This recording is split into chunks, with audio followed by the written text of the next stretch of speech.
In today's video, we will show you how to set up your startup in Venturz. Let's get started.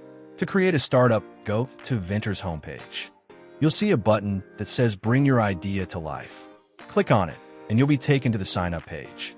You'll see several sign-up options there. I'll continue with Google. It will take a moment, and then you'll be taken to the setup page. From here, you can add your startup details such as the startup name, description, location, website link, team size, and more. After adding everything, click on the Bring My Idea to Life button. Your startup will start creating, and after a short wait, the AI page will open with guidance based on your business and how you can use Venturz features. You'll also see an onboarding link. If you have any concerns, you can book a call with the team. If you ever need help, just type "I need help" with followed by your question, send it, and the team will connect with you. Now our startup is created. This is our Venturz dashboard. On the left side of the dashboard, you'll see all the available features.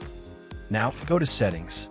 In the About section, you can edit your startup details such as the startup name, description, logo, industry type, team size, and the question section as well.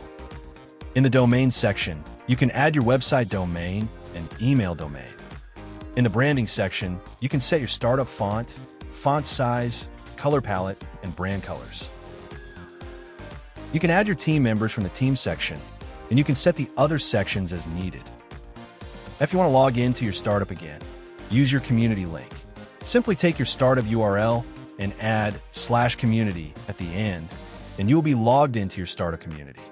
Another way to log into your startup is by going to the Venturz homepage. You'll see a login button there.